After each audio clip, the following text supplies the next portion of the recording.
Hey everyone, and welcome to this online child safety presentation. This one is a guide for teenagers. So who is this old guy on screen trying to tell you about how to stay safe online? So no good presentation starts without a who am I, so this is who I am. I'm Dale, but my online alter ego is Cyber Safety Guy. I was previously in the Royal Air Force Police for 22 years, and for the last 8 years of that, I put my geek skills to use and was working in digital forensics and incident response. And there's a very good reason why I'm now so passionate about helping to keep children and teenagers safe online, because the last 8 years of doing that job, I was involved in investigating criminal web browsing. And that meant I had to analyze imagery, which was not the best in the world, and to be blunt, it was child pornography and other really horrific things that no person should ever have to look at. And that's pretty much why I have such a big passion now for things like well-being, mental health awareness, and of course online child safety. So I have seen the results of not protecting children online, and for that reason I work very hard to try and make that more difficult for sexual predators. And the little guy there on the screen is Leffy, who is a legend. I was medically discharged from the Royal Air Force Police with PTSD, which is post-traumatic stress disorder, which is a mental condition that I live with now and will live with for the rest of my life. But we got that little guy when I was diagnosed, and he has become one of my main supports in life. My wife Colleen, who is amazing, she's my rock. So therefore, when she's not around and has to go to work, I call this little guy my pebble, because he looks out for me and makes sure that I'm okay. So I fully understand that your generation has grown up online. You spend a lot of time looking at your phones, looking at your tablets, and conversing with people in the online world. And that's because there's no such thing as online life and offline life. It's just life. It's very likely that most of you who are watching this are far more tech savvy than your parents, than your teachers. And that's great. You know, it's great that your generation is grasping onto technology and understanding that technology and awareness of it will help you to strive in life and succeed. But with that, the internet is a huge part of your social life. You use it for learning, entertainment, and just connecting with people. You know, I've seen it myself, where you'll have people in the same room texting each other. So it's like a comfortable area to be able to talk to someone without having to actually talk to them. I get that. I do it a lot as well. So the goal of this isn't about lecturing you. You know, it's not about making you feel guilty because you've got better knowledge about online world and technology. It's purely about giving you the knowledge and also the tools to be able to protect yourselves, because it is a constantly evolving digital landscape, and it's very difficult to keep up with. Even for someone like me who works in cybersecurity, I find it difficult sometimes to keep up with the pace of how it evolves. But just like the real world, you know, the online world has risks, and you knowing those risks will help to empower you to be able to protect yourselves and protect your friends. So the first thing we're going to talk about is your digital footprint and building your future, because you need to understand what is effectively going to be your digital legacy. And the first point I would make about it is that everything that you post, everything you share or comment online, it creates what we call a digital footprint. And it's not just a metaphor. It's actually a real trail of information that will follow you around forever. And the thing is, you'll see it in the news all the time. You know, politicians who've put something on their social media when they were our age, your age, and even even younger, and a member of the press finds it and brings it up, and it causes immense shame and causes damage to that politician's career. And it's not just politicians, it's every people of every walk of life do it. So the rule that I would use here is that before you post something, just ask yourself, would I be okay with my parents or a teacher or, a future employer seeing what you're about to post years from now? Because the impact is that what you post today can affect things like university applications, job prospects in the future. And a little known fact is that when you apply for a job these days, the very first thing that a HR person does is goes to see what social media you've got, see if it's open, see if what you've posted, to see if you be a reputational risk for them as a company. And if you've posted something that they find to be offensive or, just not right, they just won't give you the job. So yeah, online reputation is a big thing, and it's only going to get more important as you move forward in life. So you need to be proactively thinking about making it a positive digital footprint, because you want to be seen as someone who people want to employ, people want to give a university place to. And genuinely, you just want to be seen as a good person, because who doesn't want that? The next topic is the new generation of stranger. And we're talking here about online predators and grooming, because this is another evolving threat. Because in my day, as an old man, in my day when I was growing up, we were warned constantly about stranger danger. Don't get in a van because someone offers you some sweets or to show you that they've got some new puppies in the back. We were very aware that it was very dangerous to do that, and why it was very dangerous to do that.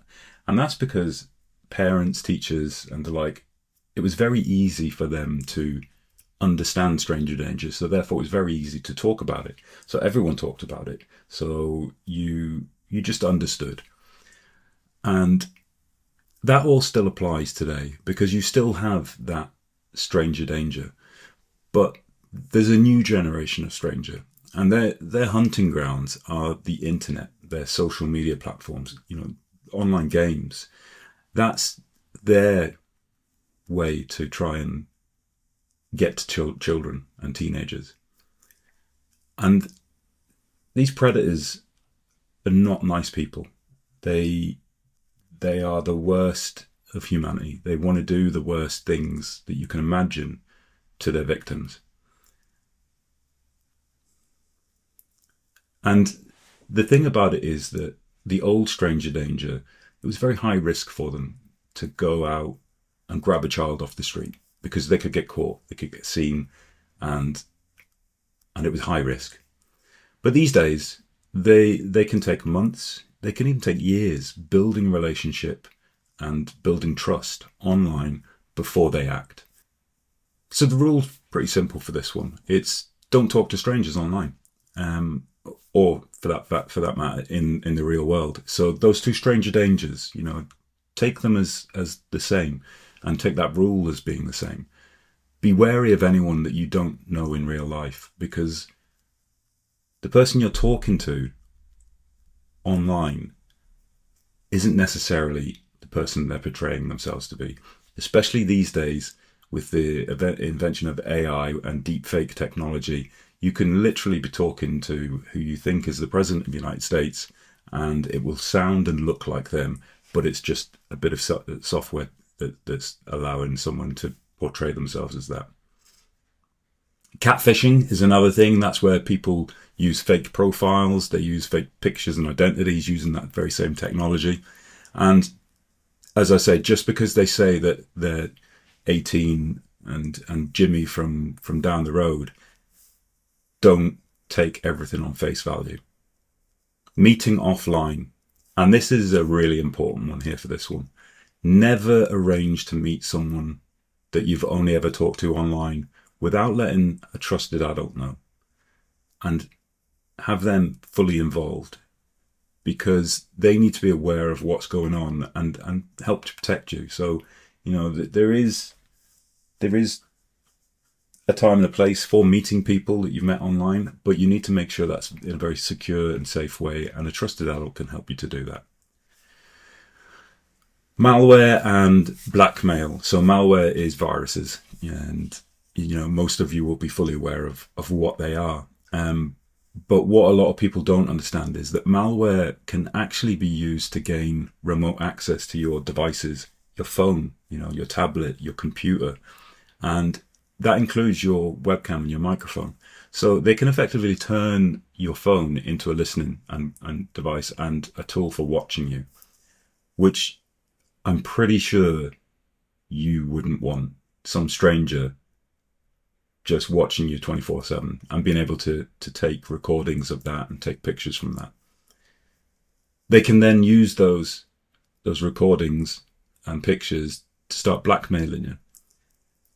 And the problem with that is that it escalates. So they'll get you to do something, and then they'll have evidence of that, and they'll use that to get you to do more and more things that you really don't want to do.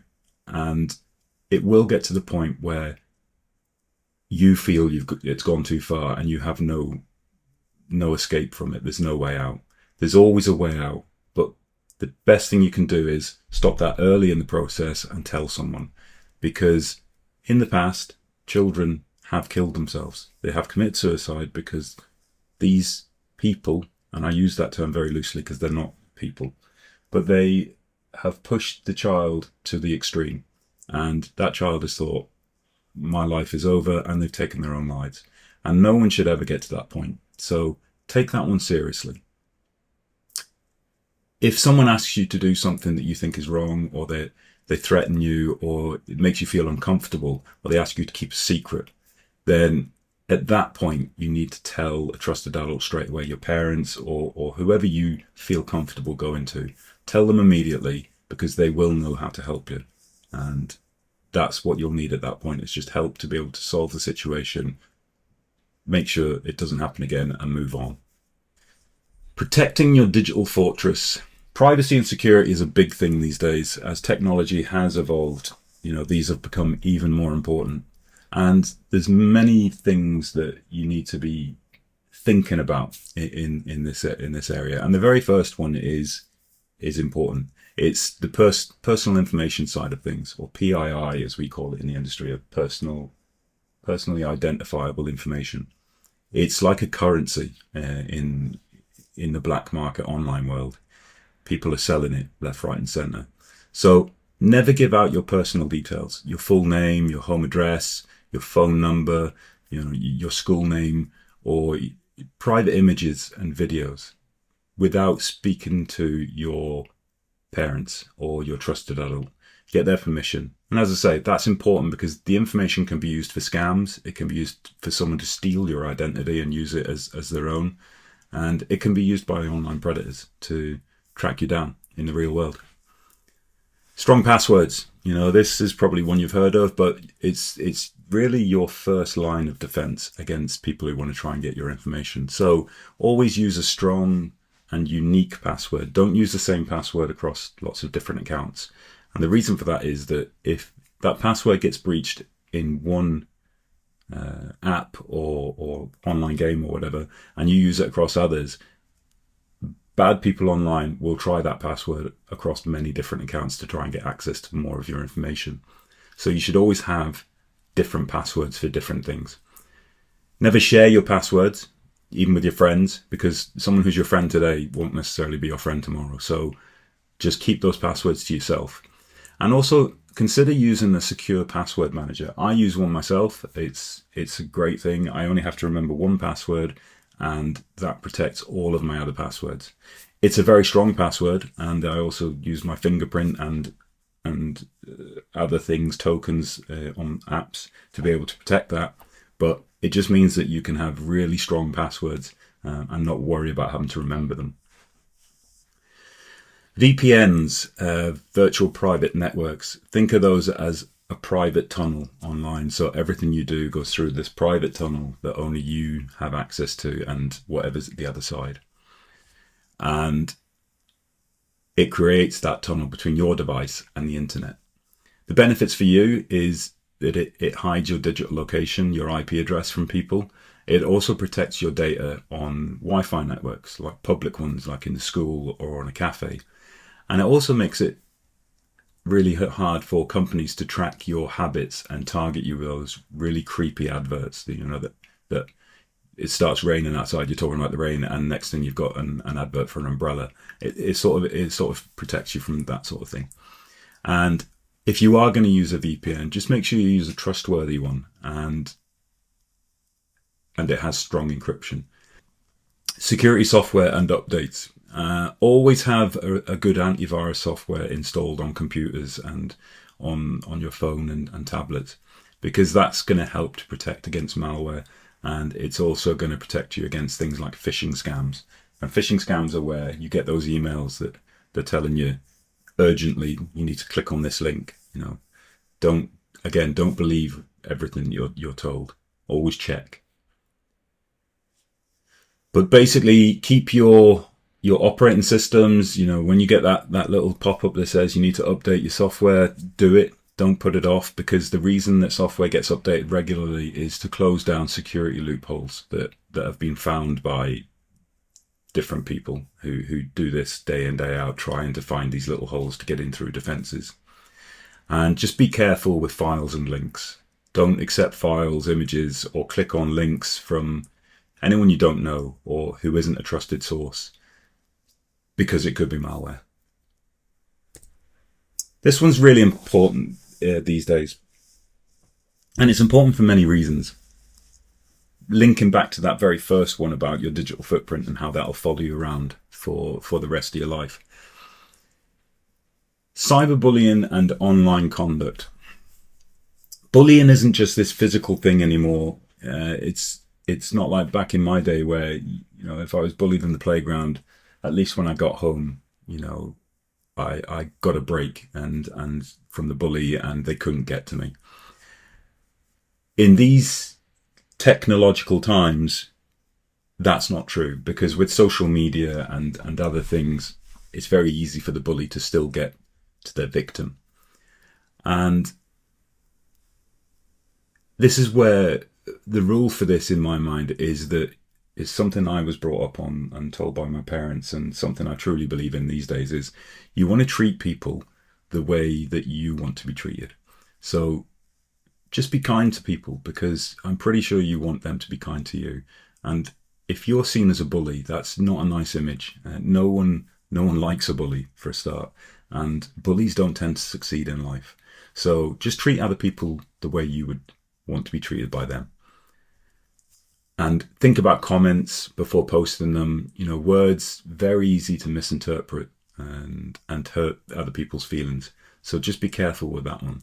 But also, if you see cyberbullying, don't just join in, jump on the bandwagon and become one of those followers who does stuff because, it looks like it's fun.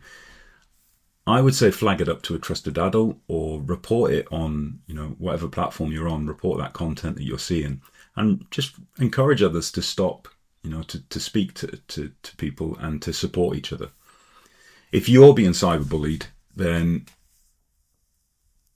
others can see that might be the case, because you'll have sudden changes in behavior maybe, or, start being secretive, you'll start having anxiety. It doesn't feel nice, and you need to tell someone, because the second you tell someone, you'll feel better, for a start, and they will be able to help you to deal with it and to stop it. So that's what a trusted adult or your parents are there for. We in general have been through life. We have experienced a lot of things, and that gives us the experience to be able to deal with things, and we can help you to deal with it.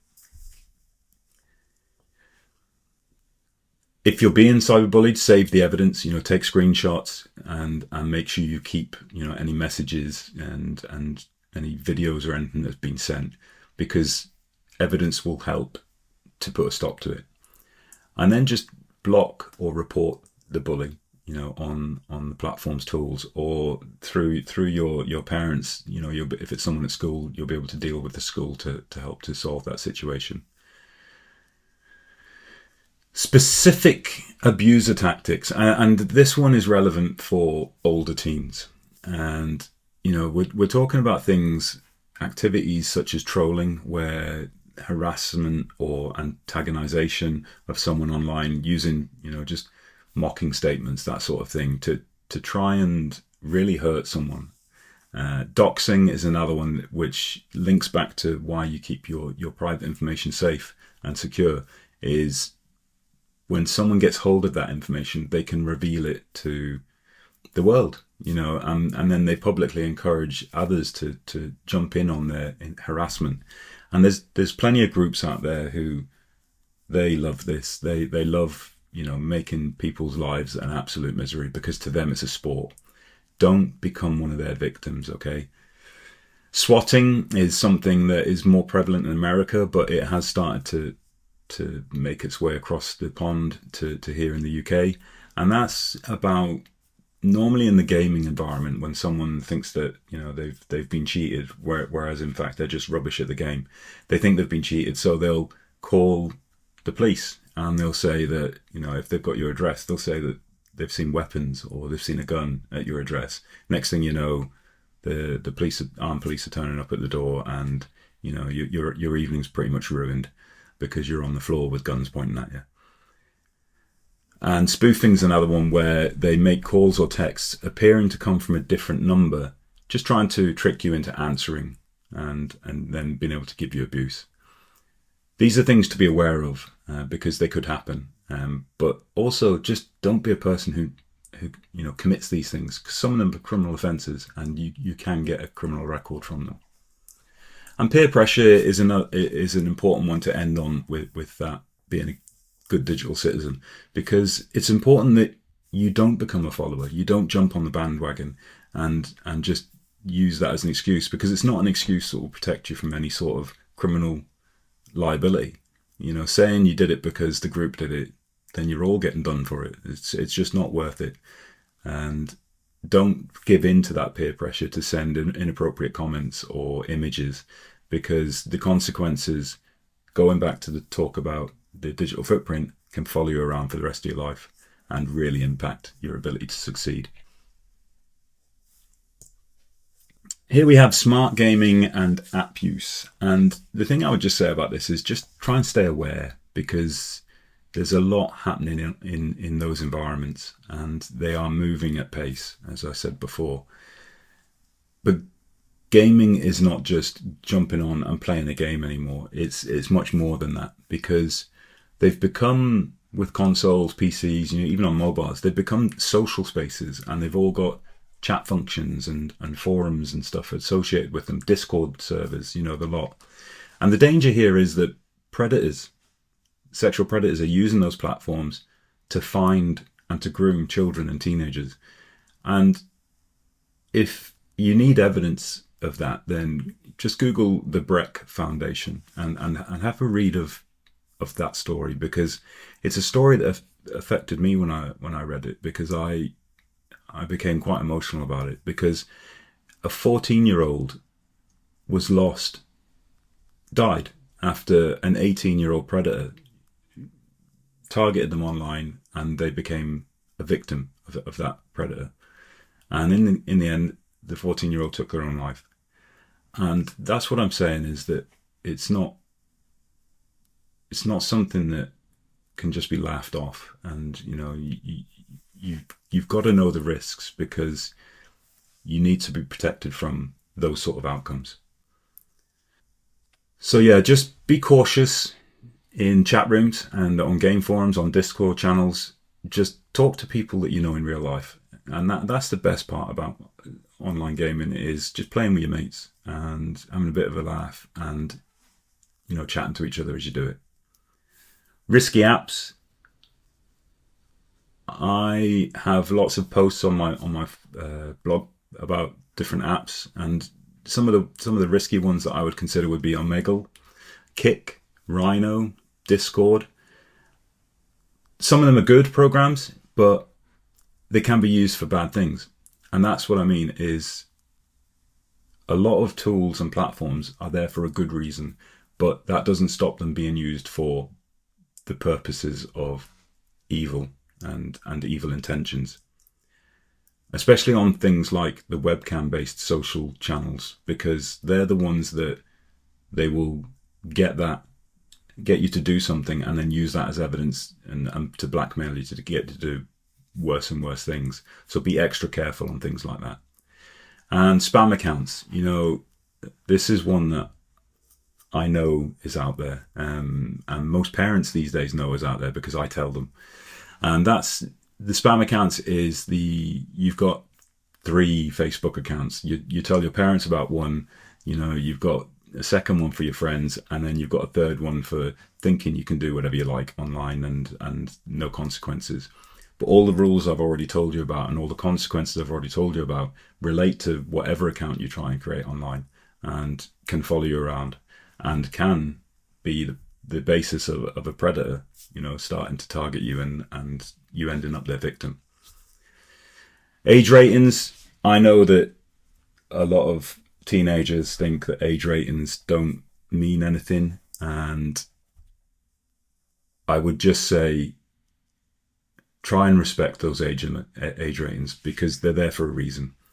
And most social platforms actually have a minimum age limit of 13. And again, I know that there's parents out there who have allowed their children to go on long before that.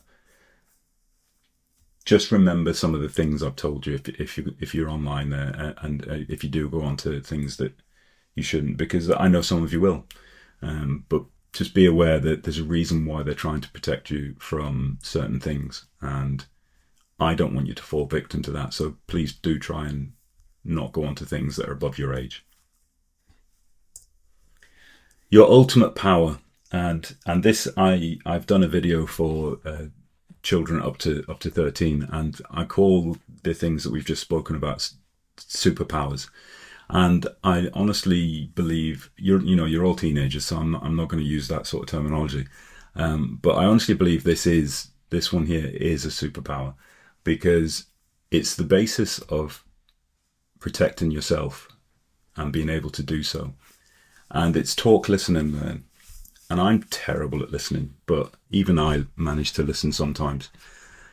It's the most important rule for me is communication and trust. And it's through all of my blog posts that I've done in the past to try and help parents and teachers.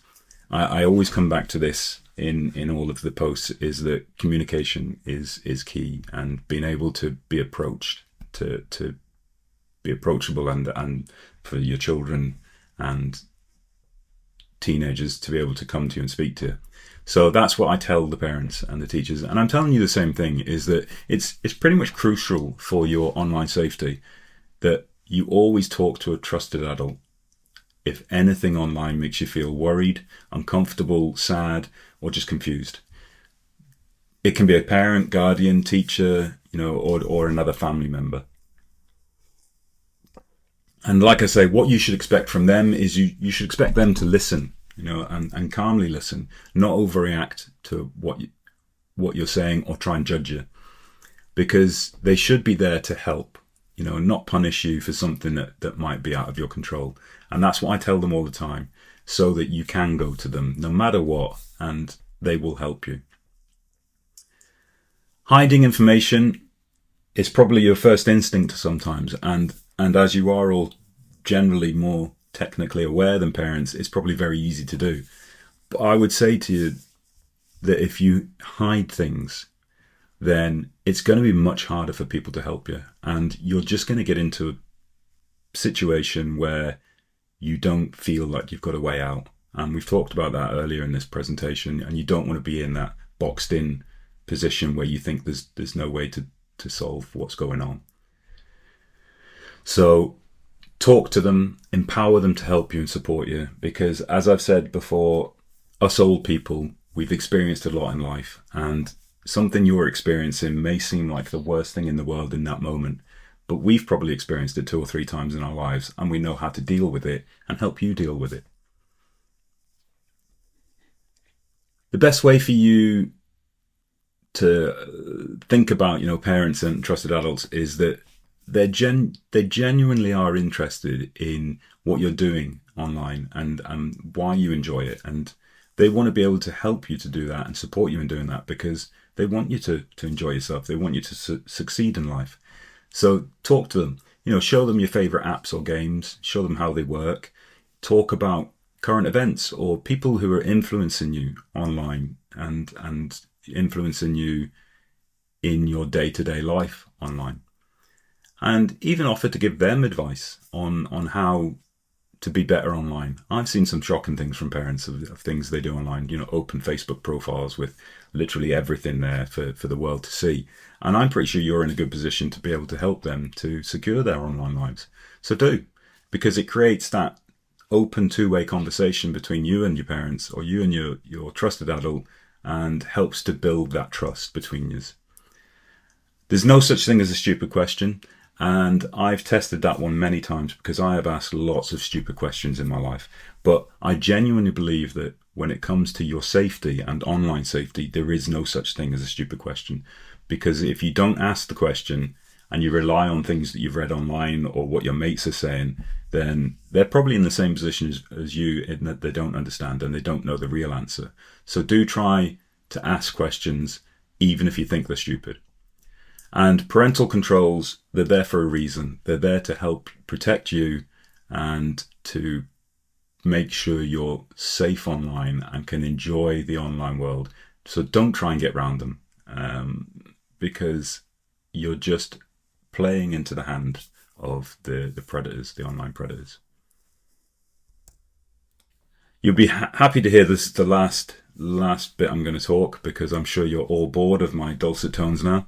But let's recap on the strengths that we talked about. You need to manage your digital footprint and your reputation, because it's going to follow you around for the rest of your life and you want to be proud of it. Be aware of online strangers and grooming tactics, because the stranger danger is just as prevalent today, and even more so because it's online and it follows you around. But they've all got the same ultimate goal of destroying you and destroying your life. Prioritize privacy and strong security using good passwords, VPNs, all that good stuff, keeping things up to date software wise. Practice kind online conduct, and also know how to deal with cyberbullying, doxing, trolling, swatting, those things that we talked about. Be smart about your games and apps and keep them up to date, and just be safe when you're playing online games. And then always talk to the trusted adult if you think that something doesn't feel right. So empowerment, basically, you have the knowledge, you have the tools to make smart choices and to enjoy the internet and the online world as safely and responsibly as possible. And I would just end by saying, just keep exploring, keep learning, and keep that conversation going with your trusted adults, your parents, and I promise you that your future and your safety are worth it. Any questions that you might have, just drop me an email, or you can speak to me through the blog. And I hope this has been of use, and stay safe online.